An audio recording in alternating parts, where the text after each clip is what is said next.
continuing to talk to Anand Teltumbde, and from a personal conversation which was based on the 31 months he spent at the Taloja jail in Maharashtra in the BK16 case, we are going to a subject that he has thought deeply about, written about extensively, and studied very closely, and that is India's caste system.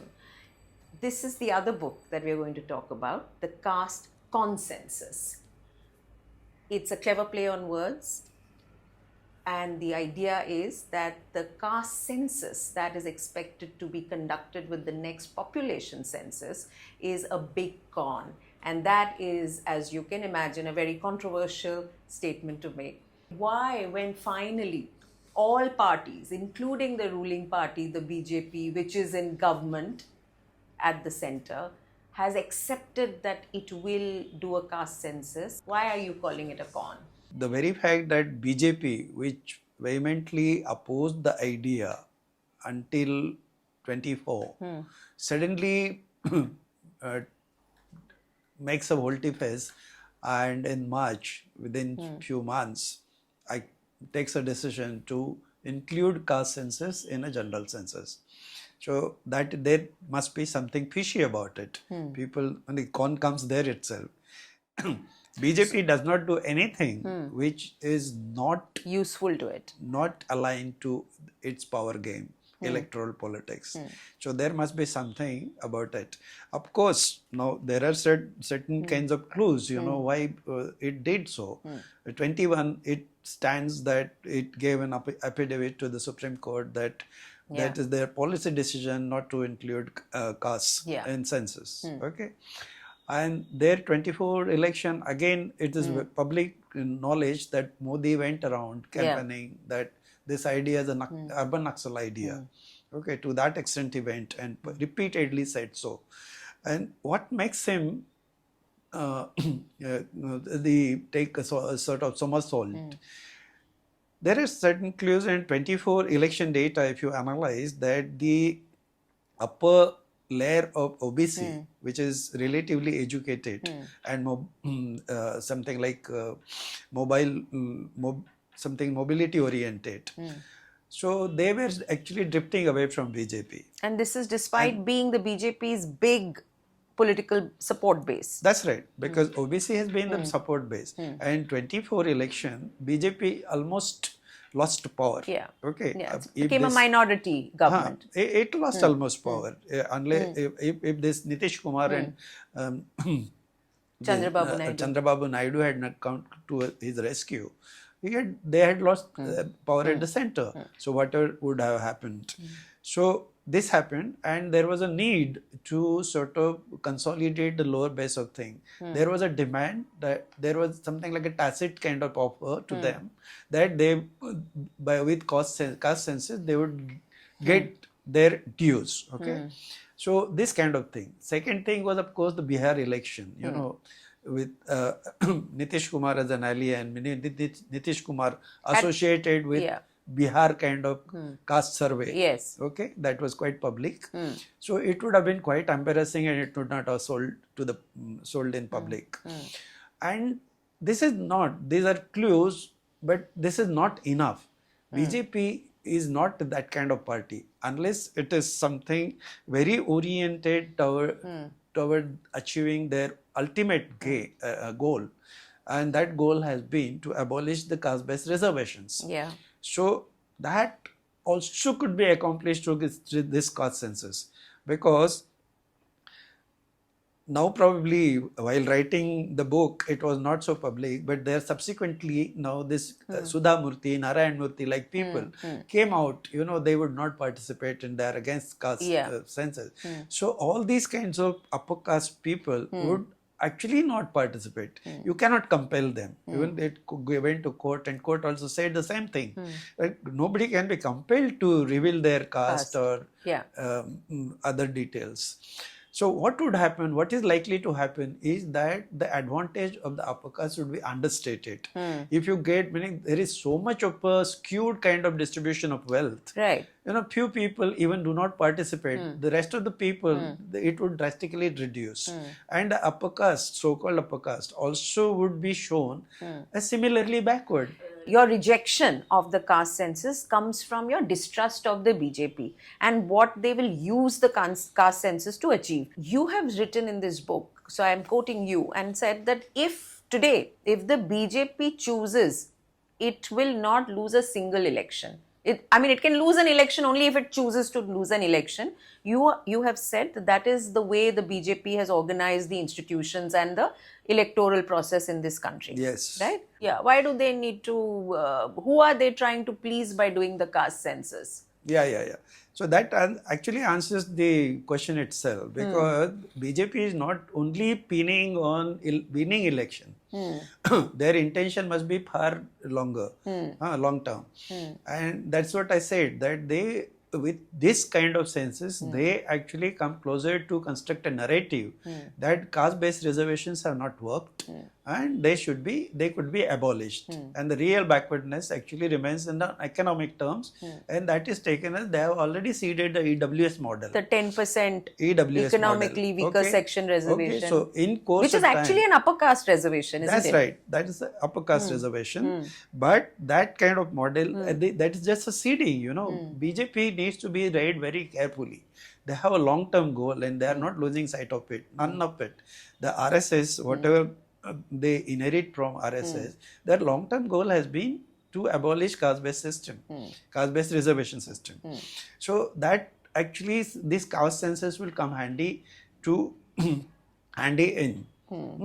That is what it is. So can you explain that? I'm not understanding exactly how they will use it once you get the actual numbers. I said it already. The backwardness in this way, the upper caste people not participating would bring down the upper caste advantage, in statistical term to a great extent. Right. The rest of the upper caste would be seen something like as backward as anybody else, like OBC, SC, ST. There would not be discernible, or what we call in statistical terms, statistically significant difference between this. So it is a very viable kind of narrative that could be constructed that there is no difference among these caste segments. So it is what is need to be done in the framework of social justice is to help the people who have been backward, and the backwardness is associated with economic things.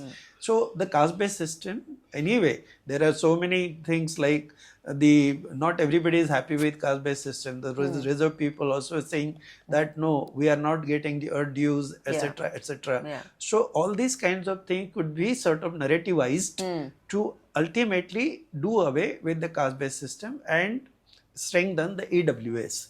So that is their long-term game, right?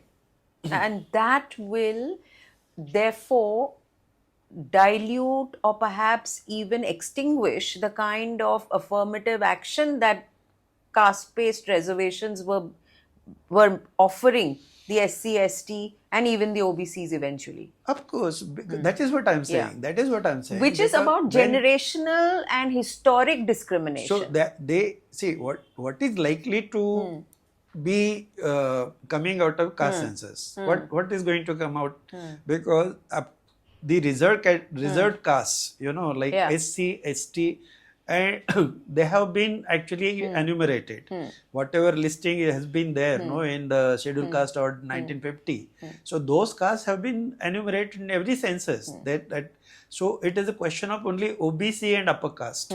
Okay, they try to sort of bracket upper caste as the generic term, as general category, etc. But probably under pressure of things, and they might enumerate general caste also.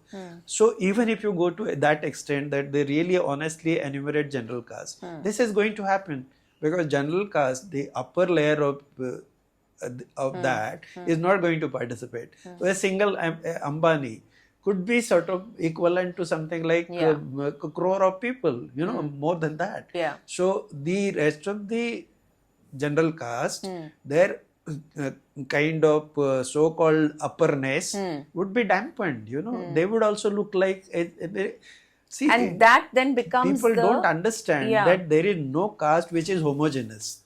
Okay, so there are people in SCs also who are quite economically advanced and wealthy, advanced, yes. and so is the case with upper caste. Yes. And there is, every caste has a backward people and poor people. So those people also would bring all this statistically would look similar. Yeah. So where is the question of having a caste-based system? So let me play devil's advocate. In doing so, let us go down this path. Do we not go towards then a caste-less society eventually, which our reservation system has not achieved? Yes. See, BJP does not talk about BJP or RSS. Let's talk RSS. They do not talk about caste. Caste remains as a social entity, but rest of the caste they do not want to touch. Those kinds of thing would stay because they are not against caste system. Caste, what they want is that this is the very natural system. They would not say aloud because that has got an implication. But they have been saying there, if you go to their literature and everything, so they are not against caste. They say that it is a natural system, that society has this kind of thing. Certain people are born superior, certain people are born inferior, and they should be sort of doing their kinds of roles. So that is what it is. So caste system is not going to get abolished. Only whatever that has happened in intervening time, they want to do away with, attributing it to the colonial kind of dynamics. Very interestingly, in this book, you talk about how perhaps the reservations, and that is quite controversial, were not the route to have taken when India became independent, but universal, what you call universal capacity building, is what would have probably been more effective. Do you want to talk a little bit about that? Help us understand that. You see, when we became independent, when we started writing constitution, you should understand in a perspective. When we became independence of what? Is the question. Because we adopted entire colonial state apparatus. Nothing was changed. Okay, they wanted to just kind of clothe entire exercise with the republicanism kind, and for that the constitution was to come handy. They started this exercise in a very big way. Otherwise, nothing changed. Okay, the same same institutions, same kind of thing. We did not touch anything which colonial people left with. So constitution was only new thing, which was actually providing the garb to this state of republican garbs, so to say. Now, what is constitution? Constitution, if you take many scholars also have commented that it has inherited most of it from the last British Constitution, the Government of India 1935 Act. Okay, with this kind of exercise, the biggest constitution in the world and all kinds of things notwithstanding, this constitution remains in essentially the same thing again. So nothing has changed. Okay, Britishers in their innocence or whatever way, they had a little bit, I would say, moral standing. So they had bought the argument that these people, the untouchables, were the exceptional people, and they lent them reservation, in 1935 Act. Basically, political reservation. Baba Saheb Ambedkar actually fought for political reservation. When the separate electorates and all those kinds of things went and that away. Pune Pact, which Pune you have Pact, talked about and explained, which people have the studied. point 8 of Pune Pact actually extended it to something like reservations. Not reservations, but the representation in the services as well as educational institutions, which after incorporating into the Act, these reservations, when it provided the grounds for this is reservations in a public employment and all, so on and so forth. My argument in the constitution is that when they resolved to abolish untouchability, that time the caste also could have been abolished. Yeah. And it is not linked with reservation because they had created the scheduled caste, an administrative category, which did not have anything to do with the Hindu caste system. And if they wanted to continue with reservation could have been continued with. But they did not do. So there is what is at the crux is that colonial people actually found religion and caste as the most potent weapon to divide people asunder. And these people actually did not want to let it go. So that is what it was. And with all kind of skillful argument and things, they did not touch caste. This question, actually, the abolition of untouchability, when it was getting resolved in Constituent Assembly, only 3 people spoke. Yeah. Rather, one person Yeah. of that was a scheduled caste. You know, he, From Bengal. actually comes from Harishchandra Thakur's grandson, who was the first Dalit barrister and all that thing, hails from Bengal. He said that how could untouchability be abolished if the caste survived? And 2 upper caste people came to his rescue. One was caste and all 3 Bengalis, of course. So, and rest of the people, there was a silence, very amazing silence. Nobody sensed it that there was something odd about whole thing. Is it about intent or is it about lack of vision? Not lack of vision. There was the kind of ignorance that these people, all the scheduled caste lot did not understand that they did not have to have these were not the castes that the reservations were based on, because it was an administrative category that reservations were based on, and its actually umbilical cord was snapped from the Hindu caste system. So they did not understand this firstly, and secondly, even if all these people were subservient to the Congress, Congress oligarchy decided what went in. It's a misnomer that Baba Sahib Ambedkar wrote the constitution. He actually disowned it later on. It is public, but nobody wants to remember that. So, and Granville what is his name? Who wrote a seminal book on constitution, So he also writes that every word that entered the constitution is the word actually with an approval of Congress oligarchy. So that needs to be understood. So you're saying that the Constituent Assembly, which was dominated by this Congress oligarchy, could have abolished caste at that point when it adopted a constitution for independent India, and it did not. Yes. If we wanted to be independent, there was a need to change certain things structurally, and nothing changed. They preserved the structure very, very skillfully. So that the time has come to say it aloud. Tell us a little bit about that universal capacity building that could have happened at that time, and which might have taken us down a that different argument path. Runs like this, like this targeted kind of policy, cannot succeed unless there is a something like a universal public provisioning of public services in terms of basics like education, primary, middle level education, primary health care, and livelihood security to the people. Because India, you imagine at that point in time, what was the people's stature, 90% people were illiterate and all those kinds of things. They did not have enough food to eat and all those kinds of things. So the priority of the state should have been toward that, the capacity building. Unless there is a threshold of capacity, such kind of targeted policies can never succeed.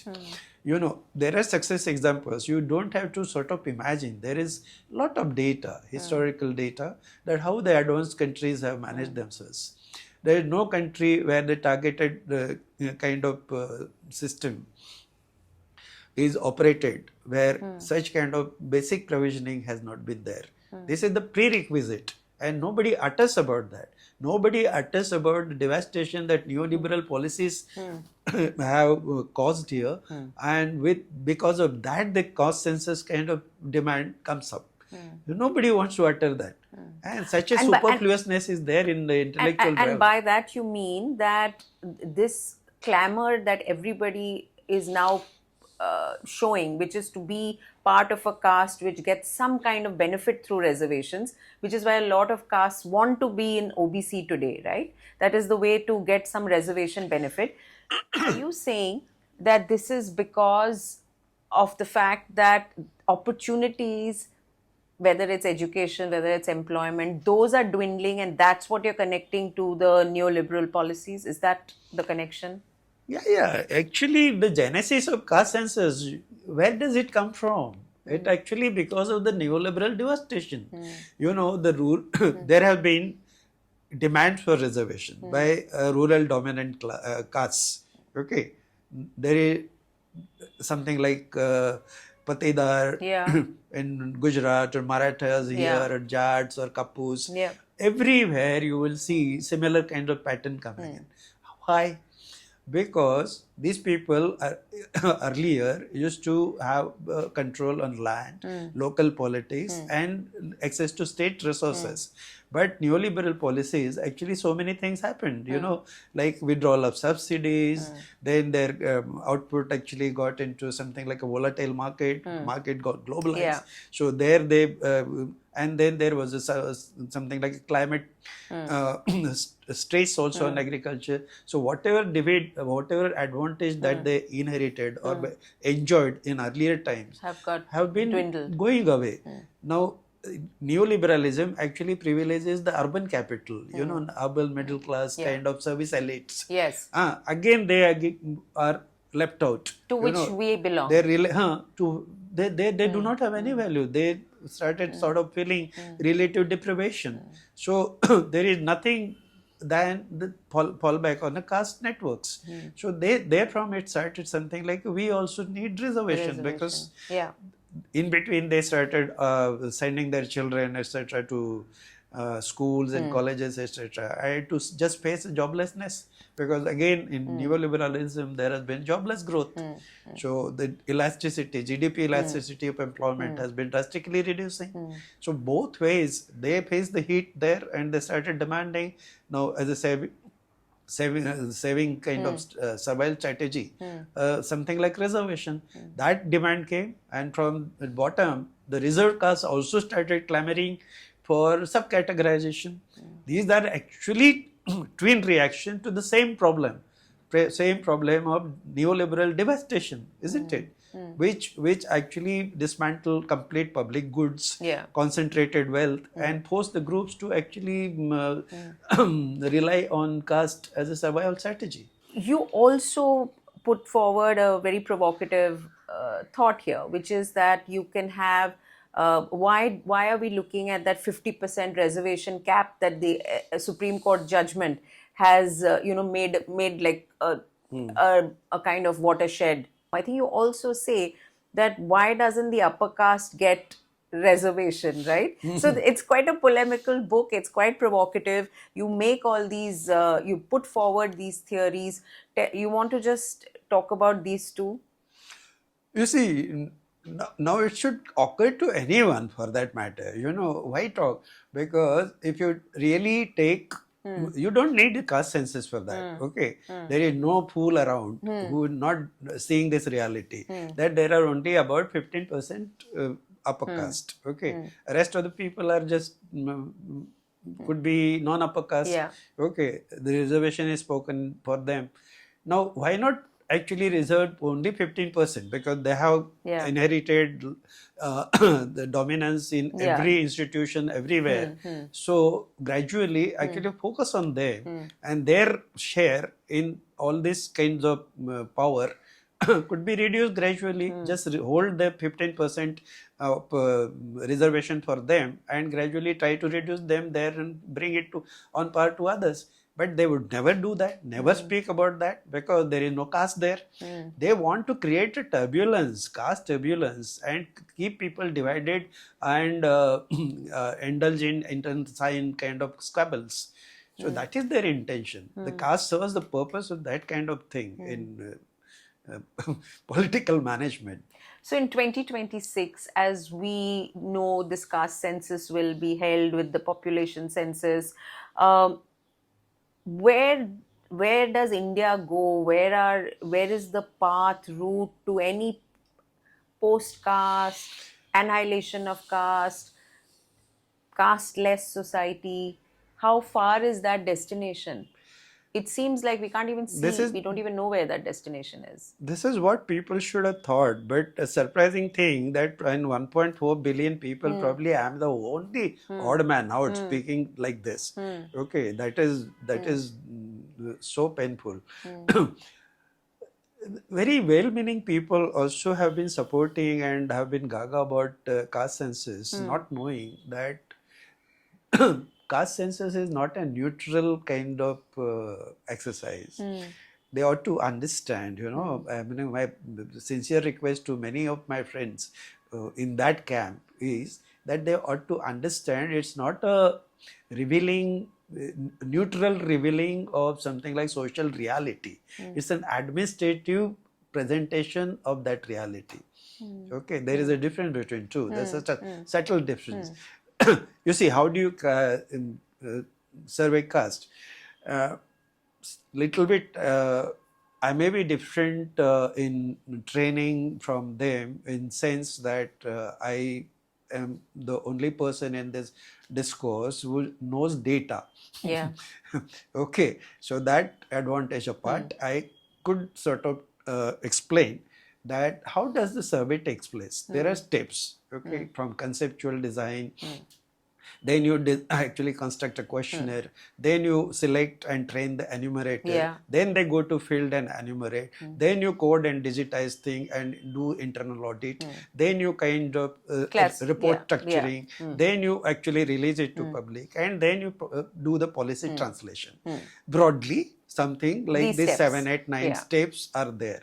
Every step has a point where there is a scope for political intervention which can influence the outcome. Now, can you not imagine this? Is it unimaginable?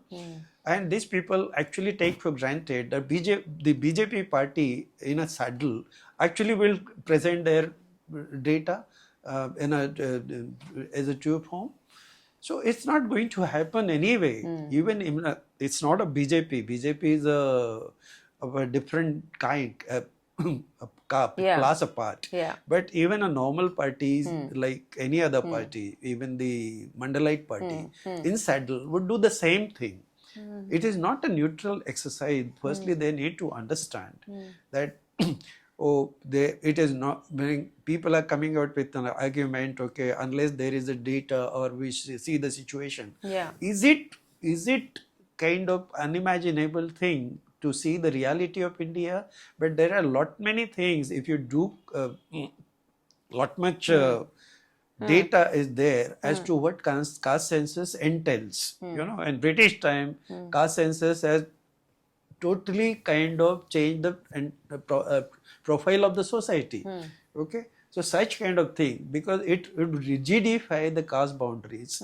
Okay, people would talk in terms of caste. It would give a new fillip to the caste turbulence. There would be all solidarities among the lower caste, etc., would be demolished. New kinds of demands would emerge, and something like social justice would be reduced to the zero-sum game. So all these kinds of negativities are there which are going to happen, and there is no positive in that you can confidently point to.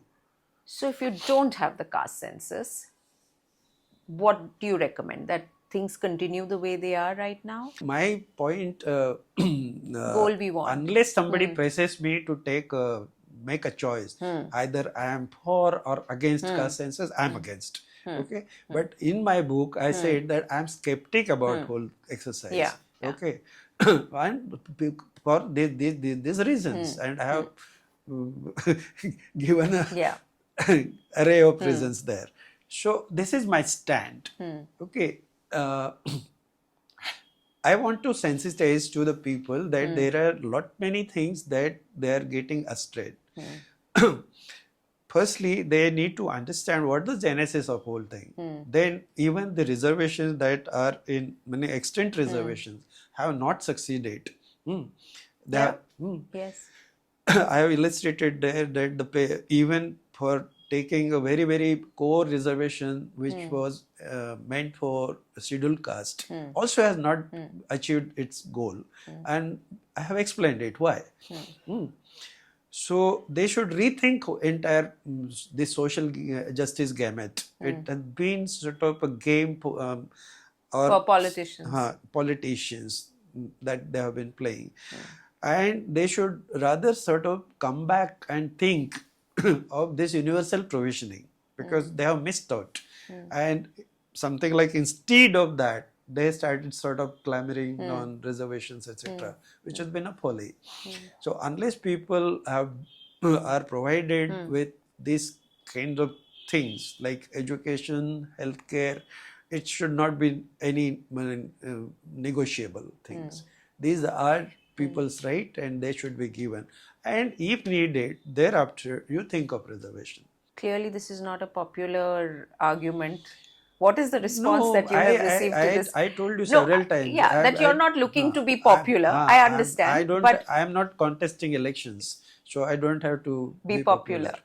But is there complete rejection of this idea from people that that are invested in these processes? No, my feedback is a lot of people have started rethinking and appreciating it. Talking about book, that kind of feedback has been there, and I am very confident that nobody on rational thing can refute any of the points there, or in any of my books, nobody can refute. So that challenge is a good note to end this conversation on. Besides the challenge, and you must take it up if you think you can, leave a comment. I will pass those comments on to Professor Teltumbde. Go through this book, because not only are these interesting arguments about the times that we are living in and things that matter at a very material, substantive level to most people, it also gives you a perspective of how caste came about, how it has become so well entrenched in India, how it has survived different kinds of rules, the Mughal period, British colonialism, and how our founding fathers managed to keep it going even though they had what Anand Teltumbde says was a golden opportunity to actually abolish caste. Do read the Caste Con Census. It will only help broaden your mind. We'll keep talking. Thank you as always. Thanks, Anuradha.